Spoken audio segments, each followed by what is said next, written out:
my name's Andrea Ulrich, and I attend this church, Family Worship Center, have for about 5 years, I think now. And I was asked to share about my background, just kind of my life story. Well, I'm in my 60s, so I've got a life to share. So I'll try to condense it in about 10 minutes or so.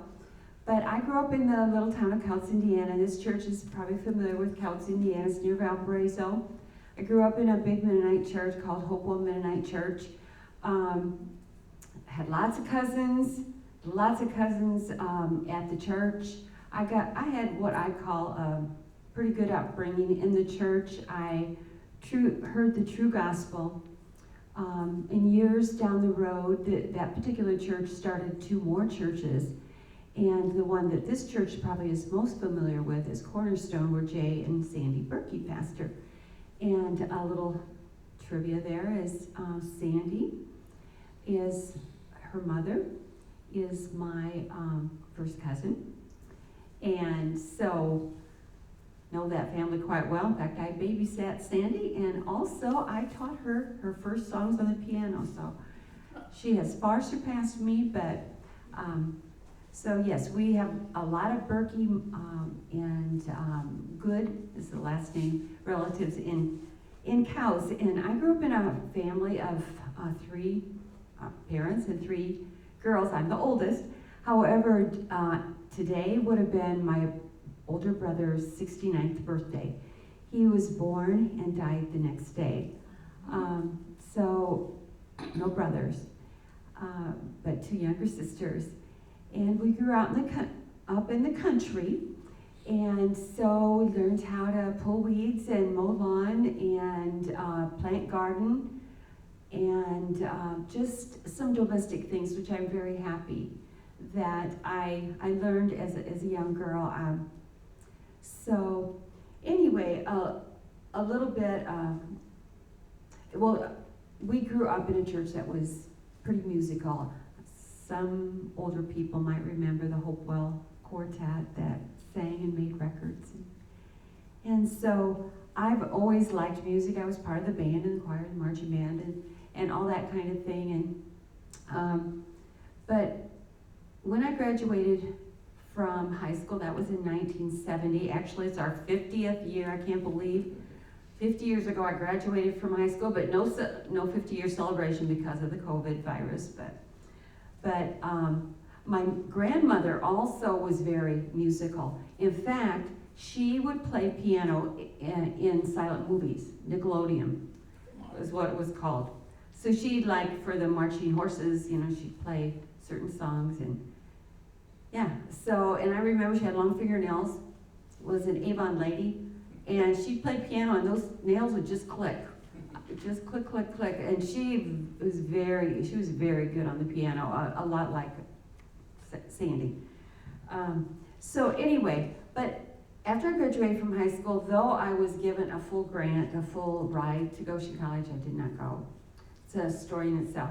But I did not go, but I had a cousin that lived here, and after I worked 1 year in a bank in Valparaiso, I moved up to Goshen and took a job at Goshen College for 2 years in the admissions office.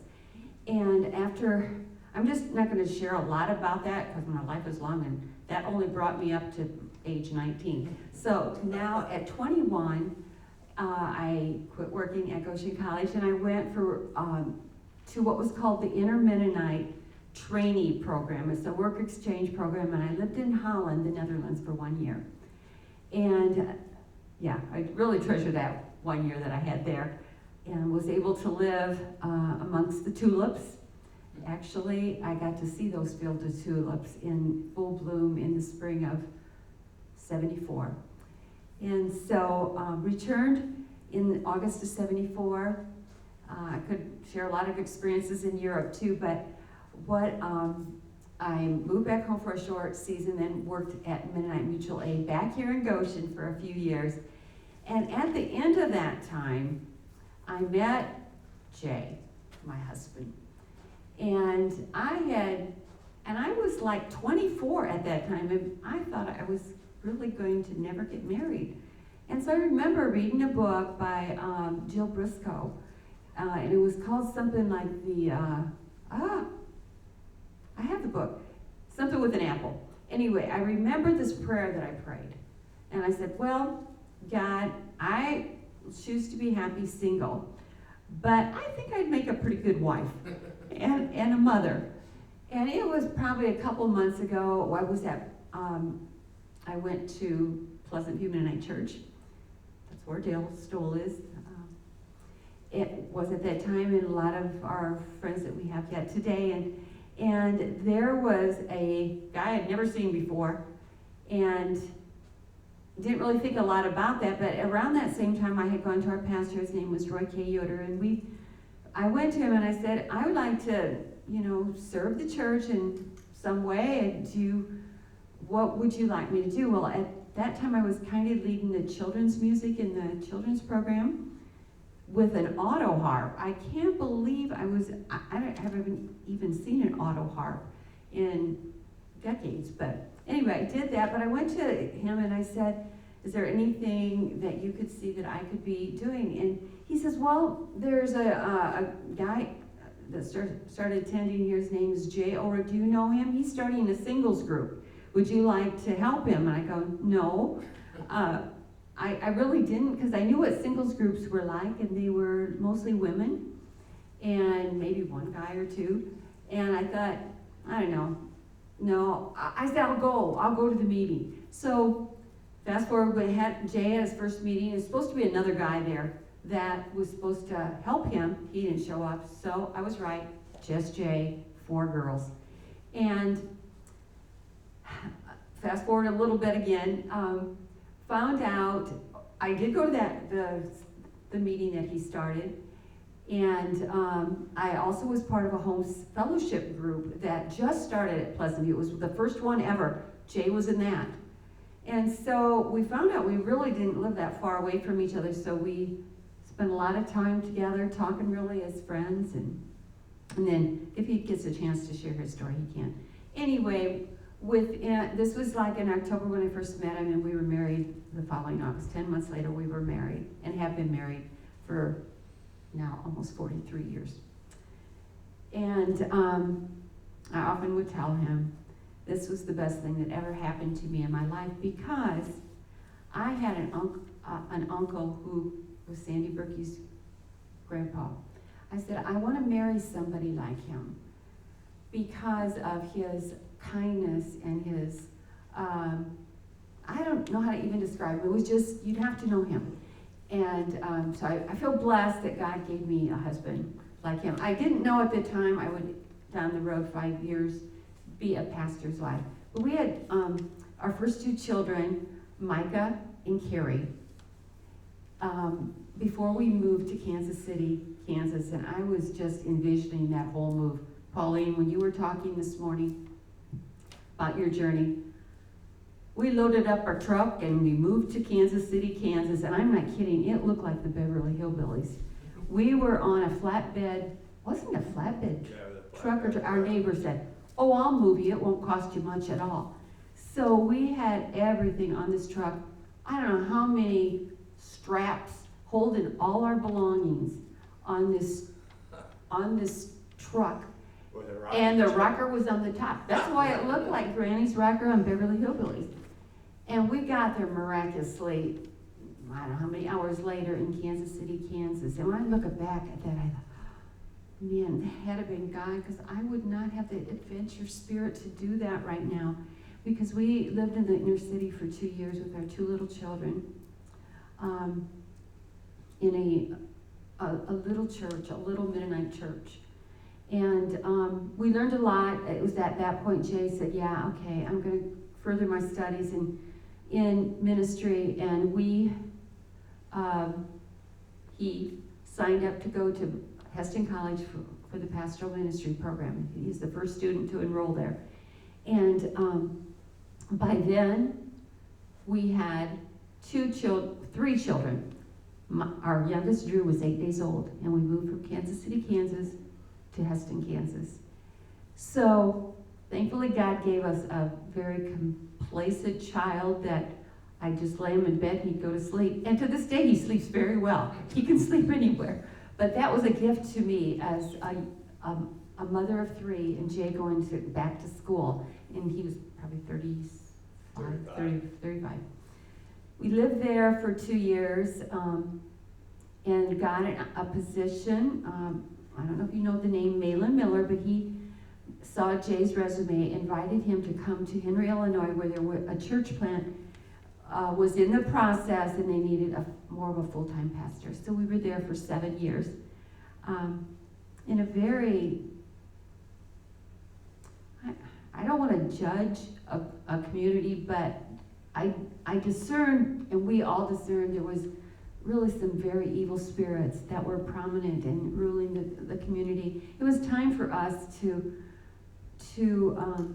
leave. So we prayed, and we were led to a church near Sturgis, a traditional Mennonite church.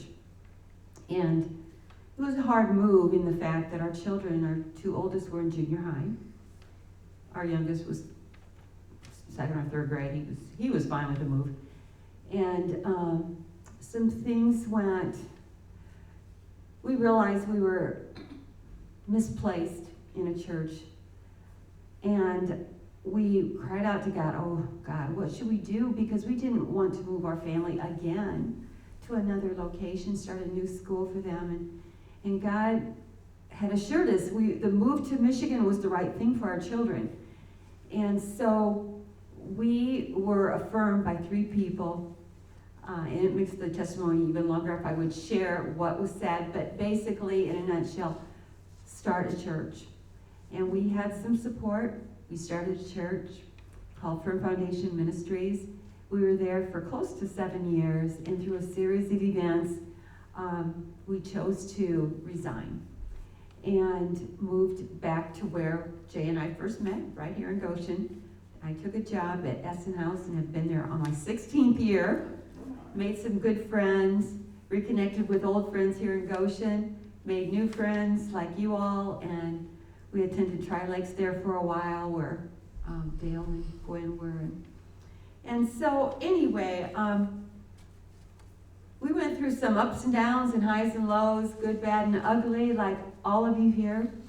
And there have been people that have influenced my life. I believe, can't really say I've had really a disciple, but I've learned through a lot through other people. And what I've learned about God is He's truly faithful. In the highs and the lows, He is truly faithful. He protected us in many ways. When I think of, well, like I said, our move from here to Kansas City, and even living in the inner city, and living in this Henry, Illinois, and our children